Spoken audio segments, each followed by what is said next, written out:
I know. Okay, let me tell you. The unemployment rate's about 9.5% right now. If it's up that high again in 2 years, look out. Because I don't think what else will change.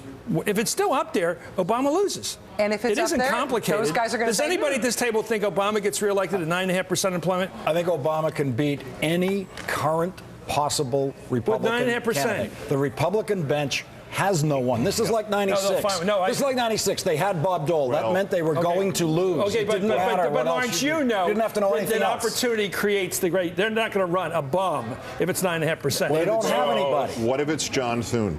He will lose. I don't know. How about Huntsman?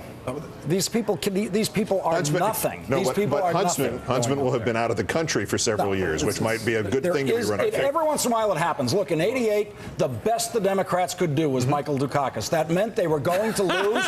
You could go to sleep. You didn't have to watch the campaign. They were going to lose. If the Republicans Same thing in '96. The best they had was Bob Dole. It's not like they left a better candidate at home. Bob Dole was the best they had. They were going to lose. You didn't have to watch the campaign. They do not have a competitor to Barack Obama. They don't have Actually, they have Romney, and I actually think Romney. Hopeless. I've always thought Romney would be tough. I mean, they may not nominate him, but I've always thought he would be a tough candidate because he will say anything, he will be anything, whatever. He can't erase. Right. If in 2012, if the healthcare has healthcare kicks problem that he wrote whatever the healthcare form, the plan in whatever form and stage it's still Not to mention the fact that everybody who has any power in the Republican Party hates Mitt Romney's guts. He doesn't have a friend in the world, and that's including dogs. Can I ask a question? That if you put him up there against Obama and unemployment is 9.6%, I think that's the toughest battle. There's two factions in the Republican Party. If the Republicans would do it. But there's two factions in the Republican. There's the Tea Party people led by Sarah Palin. If she runs, she's their nominee. And it's all over. It is all over. You don't have to count the votes. It's all over. When the White Boys Club meets, I should say Fat Boys Club meets now with what's his name, Haley Barbour and Christie and all those guys to get together. They're going to pick somebody. Who are they going to pick?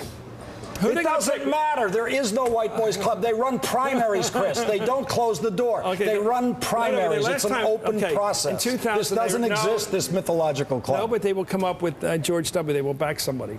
It doesn't matter. It doesn't matter. They run primaries. Anyone can run. Anyone with money. They've got to come up with a candidate against Sarah. Well, how about the fact that whoever that candidate is going to have a debate with Sarah Palin? He might win. Well, one would think that this is the first. Generations from now, we will be able to look back and tell our children that this was the moment when we began to provide care for the sick and put jobs for the jobless.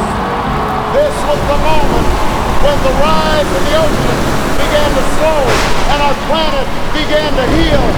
This was the moment when we ended the war and secured our nation and restored our image as the last best hope on earth.